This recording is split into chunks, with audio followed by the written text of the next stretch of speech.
दोस्तों, एक महिला पुलिस ऑफिसर अपने दफ्तर से अपने पुलिस स्टेशन से अपने घर जा रही होती है। जब रास्ते में उसे एक शराब की दुकान मिलती है, एक शॉप दिखती है, तो वहां से रुककर कुछ शराब की बोतलें खरीदने लगती है। उसे शराब पसंद आती है, तो वहां पर बैठकर भी कुछ शराब पीती है और कुछ शराब अपने साथ लेकर घर चली जाती है। उस महिला पुलिस ऑफिसर ने अपने घर पर एक काम करने वाले एक लड़के को रखा हुआ था, जिसकी उम्र करीब 14-15 साल के आसपास थी और उसका नाम शक्ति था। जब वो महिला पुलिस ऑफिसर ड्रंकन केस में अपने घर पर पहुंचती है और घर का दरवाजा खटखटाती है, तो वो लड़का जो नौकरी पर वहां काम कर रहा था, वो दरवाजा खोलता है और ये महिला पुलिस ऑफिसर अंदर आ जाती है। अंदर आने के बाद ये सारा सामान देती है, दारू की बोतल्स उससे रखवाती है और अपने रूम में चली जाती है। तो इसके बाद वो दोनों खाना खाकर अपने अपने कमरों में सो जाते हैं। लेकिन जब रात के 10-11 बजे का वक्त होता है, तो एक बार फिर से वो पुलिस ऑफिसर उठती है और उठकर इस लड़के शक्ति के पास जाती है और उसे जगाकर अपने रूम में लेकर आती है। जब ये लड़का शक्ति मैडम के रूम में जाता है, तो वहां पर ये पुलिस ऑफिसर एक एक करके अपने सारे कपड़े उतारने लगती है और रात में उसका गदराया हुआ मस्त बदन चमक रहा था, बहुत ही खूबसूरत दिखने में लग रही थी। जब वो लड़का ऐसा देखता है, तो वो ये समझ जाता है कि मैडम बहुत नशे में हैं और वो बहुत परेशान हो जाता है, वो बहुत चौंक जाता है कि आखिर मैडम ऐसा कैसे कर सकती हैं। इसके बाद वो पुलिस ऑफिसर यही नहीं रुकती हैं, वो उस लड़के से कहती हैं कि तुम भी अपने सारे कपड़े उतार दो और वो उस लड़के को इस बात के लिए फोर्स करती हैं, इस बात के लिए इंस्पायर करती हैं कि वो भी अपने सारे कपड़े उतार कर इनके साथ फिजिकल हो जाए। इसके बाद वो लड़का भी जोश में आ जाता है और मैडम के साथ उत्तेजना भरे क्षणों में वो भी धीरे-धीरे करके अपने सारे कपड़े उतार देता है। ये दोनों उसी कमरे में उस रात सारी रात मिलकर शारीरिक संबंध बनाते हैं, खुलकर अपने जिस्म की आग, अपने जिस्म की भूख मिटाते हैं। इसके बाद कुछ एक ऐसी घटना घटती है, जो खबर बन जाती है, जो और सभी को हैरान करके रख देती है। तो कौन थी वो पुलिस ऑफिसर? कौन था वो लड़का जो उनके पास नौकरी कर रहा था? कैसे घटी ये घटना? इस घटना का अंजाम क्या हुआ? इस पूरी घटना की तह तक जाएँगे आज इस वीडियो के माध्यम से। और आपको ये पता चलेगा कि समाज में किस प्रकार के लोग हैं, कैसी मानसिकता चल रही है लोगों की और लोग किस तरीके से क्या काम कर रहे हैं, जो एक अपराध को बढ़ावा देता है, चाहे कानून का रक्षक हो या फिर कानून का भक्षक, दोनों ही गलत काम करने से बाज नहीं आते। तो बहुत-बहुत स्वागत करते हैं आप सभी का आपके अपने इस यूट्यूब चैनल सच्ची घटना पर। दोस्तों, मैं अनुराग आज आपसे एक ऐसी सच्ची घटना बता रहा हूँ, जो वाक़ई आपको भी हैरान करके रख देगी। तो बने रहें इसी वीडियो के अंत तक। दोस्तों, आज की जो सच्ची घटना घटी है, ये घटी है मध्य प्रदेश के भोपाल शहर में। एक लगा हुआ गांव है जिसका नाम है मुनका। और इसी मुनका गांव में एक छोटा सा खुशहाल परिवार रहा करता था, जिसमें परिवार का मुखिया जिसका नाम विशाल है, उसकी पत्नी है जिसका नाम कविता है और इन दोनों का एक छोटा सा प्यारा सा बच्चा है जिसका नाम अक्षय है। अक्षय जब करीब 8 साल का हो जाता है, तो वो करीब एक स्कूल में पढ़ रहा होता है। जिंदगी बहुत खुशी से गुजर रही होती है। दोस्तों, इसके बाद वो पुलिस ऑफिसर रोजाना अपनी ड्यूटी पर जाया करती थी और वो एक भ्रष्ट पुलिस ऑफिसर थी, जिसे घूस लेना, गलत काम करना और दारू शराब वगैरह पीना और इस तरीके की चीजों में बहुत मजा आता था। आए दिन वो दारू शराब पीकर अपने घर आया करती थी और दफ्तर में भी जाया करती थी। और इसी तरीके से जब वो ये क्रम बना लेती है, एक आदत बना लेती है, तो उसका पति विशाल उसे रोकता है, टोकता है। ये कहता है कि ये एक अच्छी लक्षण नहीं है, तुम मेरी पत्नी हो, इस घर को संभालो, इस घर की जिम्मेदारियों को संभालो और दारू शराब पीना बंद कर दो, ये अच्छी चीजें नहीं है, हमारे घर को बर्बाद कर देंगी। लेकिन वो महिला जिसका नाम कविता था, वो अपने पति विशाल से बराबर लड़ा करती थी, उसके साथ मारपीट किया करती थी। उसे ये कहा करती थी कि तुम मेरे काम में दखल अंदाजी मत किया करो, तुम्हारी कोई हैसियत ही नहीं है, तुम एक प्राइवेट जॉब करने वाले कर्मचारी हो और एक मैं बड़ी पुलिस ऑफिसर हूँ, मैं कुछ भी कर सकती हूँ, ये घर मेरे पैसों से चलता है। और इस तरीके के तमाम सारे रोब झाड़ा करती थी, जो उसके पति विशाल को पसंद नहीं आता था। आए दिन दोनों में झगड़ा और फसाद भी होता रहता था। एक रोज ये होता है कि विशाल अपनी पत्नी से मारपीट करता है और दुखी होकर लड़ाई झगड़े के बाद त्रस्त आकर वो इस घर को ही छोड़ देता है और घर छोड़कर वो कहीं और रहने लगता है। अपने बेटे के साथ वो एक नई जिंदगी बसाने लगता है, एक नई जिंदगी गुजारने लगता है। लेकिन इधर कविता मौर्य जो कि एक पुलिस ऑफिसर थी, उन्हें अपने पद रुतबे और अपने पैसे का बहुत गुरूर था। वो ये सोचती थी कि मुझे किसी की कोई जरूरत नहीं है, मैं अच्छी जिंदगी जी रही हूँ, मेरे पास पैसे हैं, पावर है और आज नहीं तो कल मुझे कोई भी मिल जाएगा। ऐसा सोचकर वो अपने काम को करना जारी रखती हैं। लेकिन जब घर की बेसिक नीड्स के लिए कुछ नौकर की जरूरत पड़ती है, तो वो अपने यहाँ काम करने वाले एक लड़के जिसका नाम शक्ति था, 14 साल का, 15 साल का एक लड़का, उसे अपने पास काम पर रख लेती है। वो घर पर रहकर मैडम की सेवा किया करता था, उनकी खाना बना दिया करता था, कपड़े साफ करता था, सब्जी काट दिया करता था और इस तरीके के तमाम घरेलू सारे काम वो घर पर रहकर ही एक नौकर की तरह किया करता था। दिन गुजर रहे होते हैं, किसी को कहीं कोई समस्या नहीं होती है। दोस्तों लेकिन कहते हैं कि जो महिला होती है उसे एक पुरुष की और एक पुरुष को एक महिला की ज़रूरत पड़ती ही है। तो ऐसा ही कुछ होता है इन पुलिस ऑफ़िसर के साथ भी। जब ये दिन में दफ़्तर में काम करती थीं, अपने पुलिस के दौरे पर होती थीं, तो इन्हें कोई ज़रूरत नहीं होती थी। लेकिन जब ये रात में अपने बिस्तर पर जाती थीं, तो इन्हें मर्द की ज़रूरत महसूस होती थी, अपने पति की याद आती थी और इन्हें इस तरीके से करते-करते कुछ वक़्त बीत जाता है। इसके बाद ये इनका दारू-शराब का शौक इन्हें नए-नए लड़कों की तरफ खींच ले जाता है। ये नए-नए लड़कों के साथ शारीरिक संबंध बनाना, उनसे फ्लर्ट करना और उनसे बातचीत करना शुरू कर देते हैं। शुरुआत में इनमें बहुत मज़ा आता है। इसके बाद दोस्तों जब एक दिन चोरी के केस में एक चोर की तलाश करते हुए इन पुलिस ऑफिसर्स को 2 पुलिस कांस्टेबल के साथ एक चोर दिखता है तो बहुत तेज़ी से भागने लगता है। जब वो चोर पुलिस को देखकर भागता है तो ज़ाहिर-सी बात है कि पुलिस भी उसका पीछा करती है और ये दोनों लेडी पुलिस कांस्टेबल्स और ये पुलिस ऑफिसर दौड़कर उसे पकड़ लेती हैं। जब पकड़ती हैं तो वो देखकर उसको हैरान रह जाती हैं क्योंकि एक 14-15 साल का एक लड़का था, जो कि दिखने में बेहद खूबसूरत था, जवान था, हट्टा-कट्टा था और दिखने में बहुत अच्छा फुर्तीला दिख रहा था।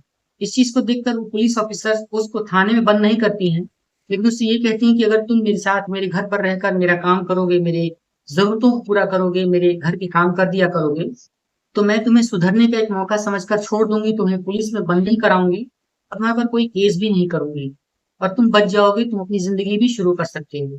जब ये लड़का ऐसा सुनता है कि वो पुलिस से बच जाएगा और पुलिस खुद उसे मौका दे रही है सुधरने का, नया जीवन बनाने का और नई ज़िंदगी शुरू करने का, तो वो भी इस बात को तय कर लेता है और वो कहता है कि ठीक है मैडम, मुझे करना क्या होगा?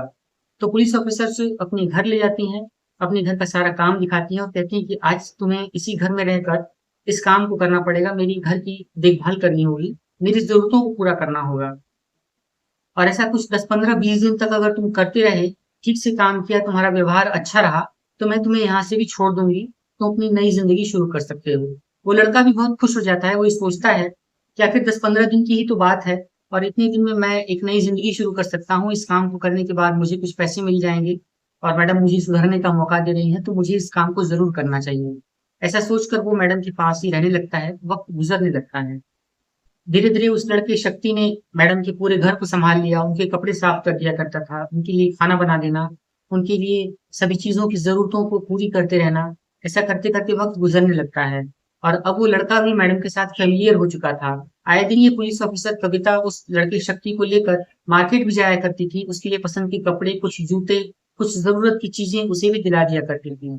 जिसे शुरुआत में तो शक्ति को पसंद नहीं आता था, लेकिन अब वो इस घर के माहौल में ढलने लगा था, उसे भी ये सारी चीज़ें अच्छी लगने लगी थी और वो अब इस घर को अपना ही घर समझकर रहने लगा था। फिर एक रोज़ जब ये पुलिस ऑफ़िसर कविता दारू पीकर शराब के नशे में अपने घर पहुँचती हैं, तो 10 से 11 बजे का वक़्त होता है। ये लड़का सामान्य दिनचर्या की तरह दरवाज़ा खोलता है और अंदर आकर सो जाता है और मैडम अपने कमरे में चली जाती हैं। लेकिन जब वो अपने कमरे में कपड़े चेंज करके आती हैं, तो वो शक्ति को वापस से जगाती हैं और उसे जगाकर अपने कमरे में ले जाती हैं और वहाँ जाकर अपने एक-एक करके अपने सारे कपड़े उतारना शुरू कर देती हैं। ये कहती हैं कि तुम भी अपने सारे कपड़े उतारो और इसके बाद ये दोनों जब पूरी तरीके से निर्वस्त्र हो जाते हैं, तो ये शक्ति नाम का लड़का कविता के साथ जिस्मानी संबंध बनाने लगता है और ये दोनों मिलकर उस कमरे में अपनी हवस की आग को पूरी करने लगते हैं।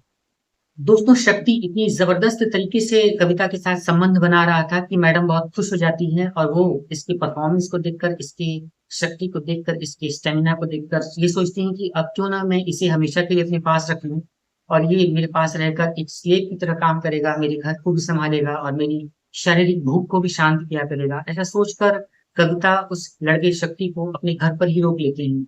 इधर अब जब धीरे-धीरे करके 20 दिन गुज़र जाते हैं, तो कविता अब उस लड़के को जाने ही नहीं देना चाहती थी और उसे ये कहती है कि अब अगर तुम यहाँ से जाओगे, तो मैं तुम्हें फँसा दूँगी, तुम्हें जेल में अंदर करा दूँगी, तुम सड़ते रहोगे और तुम्हारी ज़मानत नहीं होगी। इस तरीके से उसे डराने लगती हैं। तो इसके बाद आए दिन शराब के नशे में जब भी कविता आती थी या कभी-कभी उसका मन दिन में भी करता था, तो वो शक्ति के साथ संबंध बनाया करती थी। शुरुआत में तो शक्ति को भी बहुत मज़ा आ रहा था, वो खुलकर संबंध बनाते थे। लेकिन अब शक्ति को ये सारी चीज़ें ज़िल्लत से भरी नज़र आती थी, वो ये नहीं चाहता था कविता उसके साथ इस तरीके का कोई जिस्मानी ताल्लुकात रखे, वो बस उसे यहाँ से जाने दे। और उसे एक रोज़ ऐसा मौका मिल भी जाता है। जब एक रोज़ कविता शराब के नशे में धुत होकर घर लौटती है, तो वो शक्ति के साथ जिस्मानी संबंध बनाना शुरू कर देती है। शुरुआत में संबंध बनाने के बाद कविता बेड पर पड़ी होती है, इधर शक्ति अपने तुरंत कपड़े बदलता है और कपड़े बदलकर वहाँ से भागने लगता है। ऐसा देखती है जब पुलिस ऑफिसर कविता तो वो उसके पैर में तत्काल गोली मार देती है। इस प्रकार से जब गोली चलने की आवाज़ आती है, तो आसपास के पास पड़ोसी और सभी लोग इकट्ठा हो जाते हैं। तुरंत पुलिस को इत्तला की जाती है, पुलिस भी तत्काल पहुंचती है और वहां पर जब पहुंचकर पुलिस ये देखती है कि कमरे में एक लाश पड़ी है और एक नौकर की लाश है और पुलिस ऑफिसर कविता के हाथ में गन है। तो पुलिस सारा मामला समझ जाती है, तत्काल कविता को गिरफ्तार कर लिया जाता है और उस बॉडी को ले जाया जाता है, बॉडी को पोस्टमार्टम के लिए भेज दिया जाता है। और इधर कविता को गिरफ्तार करके जब पुलिस ने हिरासत में लेकर उससे पूछताछ करती है, कविता ये बताती है कि उसके संबंध थे उस लड़के के साथ और वो लड़का यहाँ से भाग रहा था और वो उसे जाने नहीं देना चाहती थी। उसे डर था कि वो कहीं इस मामले की सारी जानकारी लोगों को न बता दे, उसकी बदनामी न हो, उसका नौकरी न चला जाए। बस इसलिए उसने उस नौकर को गोली मार दी। और इधर कविता के पति विशाल को भी खबर दी जाती है, वो भी आता है, वो कविता के साथ लड़ाई करने लगता है, बहस करने लगता है और ये कहता है कि मैं तो पहले से ही जानता था कि इसका चरित्र ठीक नहीं है, ये एक भ्रष्ट किस्म की पुलिस ऑफिसर है, जो कि बात-बात पर घूस लेना, दारू शराब पीना और मेरे साथ भी इसका रवैया कभी अच्छा नहीं रहा, मेरे साथ मारपीट करती थी, घर आकर लड़ाई झगड़ा करती थी। हम दोनों के संबंध कभी अच्छे नहीं रहे। यही नहीं, इसके मेरे साथ शारीरिक संबंध के दौरान भी इसके कई लड़कों के साथ शारीरिक संबंध थे, कई बार फिजिकल रिलेशंस बनाते हुए मैंने इसे देखा था। इस तरीके की कई सारी बातें उसका पति विशाल उस पुलिस ऑफिसर के सामने पुलिस की टीम से कहता है। और इधर जब पुलिस सारा मामला सुनती है तो वो भी हैरान रह जाती है, वो ये सोचने पर मजबूर हो जाती है कि आखिर उन्हीं के थाने में काम करने वाली एक बड़ी रैंक की पुलिस ऑफिसर, जिसके ऊपर कानून व्यवस्था को संभालने की जिम्मेदारी है, वो ही इस तरीके का एक गलत काम कैसे कर सकती है, जिसमें कई सारे केसेस बनते हैं उसके ऊपर, जो उसके ऊपर लगाए जाते हैं, घूस लेना, मारपीट करना, लड़कों के साथ अवैध संबंध, एक मर्डर का केस और अपने पति के साथ जो इस तरीके का व्यवहार किया, इस तरह के केसेस लगाकर पुलिस चार्जशीट बनाती है और चार्जशीट को कोर्ट में पेश किया जाता है, जिसके आधार पर कोर्ट अब आगे क्या फैसला लेगी, ये तो भविष्य के गर्व की बात है। इस बारे में हम आपको ज़रूर इत्तला करेंगे, अगर हमें कोई जानकारी मिलती है, कोई नई अपडेट आती है, तो हम ज़रूर आपसे बताएँगे। लेकिन हम ये आपसे जानना चाहते हैं कि इन सब में उस लड़की का क्या कसूर था, जो अपनी ज़िंदगी से ही हाथ धो बैठा। उसका कसूर सिर्फ़ इतना था कि वो एक नौकर था, वो एक चोर था, जो अपनी ज़िंदगी बचाने के लिए, अपनी ज़िंदगी को एक नया मौका देने के लिए एक पुलिस ऑफ़िसर के यहाँ काम करने लगा था। या फिर उसका कसूर ये था कि वो इनके साथ इनकी जिस्मानी संबंधों में बह चुका था, उसे सही और गलत की समझ नहीं थी और वो एक गलत फैसले को लेकर आगे बढ़ रहा था। जब उसे समझ आता है तो वो इस फैसले से निकलने की कोशिश करता है, अपने भविष्य को बनाने का प्रयास करता है, लेकिन उसे अपनी जान से हाथ धोना पड़ता है। तो दोस्तों, आप अपने विचार, अपनी राय हमें कमेंट में ज़रूर बताएँ और अगर आपको आज की सच्ची घटना, आज की वीडियो पसंद आई है, तो इस वीडियो को ज़्यादा से ज़्यादा लाइक करें, शेयर करें, चैनल पर नए हैं तो इसे सब्सक्राइब करें।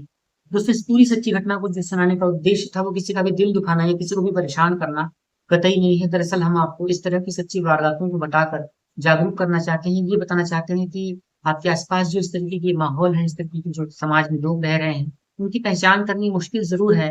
लेकिन अगर आपको किसी के ऊपर भी ज़रा-सा डाउट होता है या अगर आपको उसका व्यवहार संदिग्ध लगता है, तो आप उससे दूरी बना लें, आप उससे अपने रिश्ते को तोड़ लें, संबंध खराब कर लें, वो ज़्यादा बेहतर है बनिस्बत किसी की ज़िंदगी जाने के, बनिस्बत कोई अनहोनी घटना घटने के।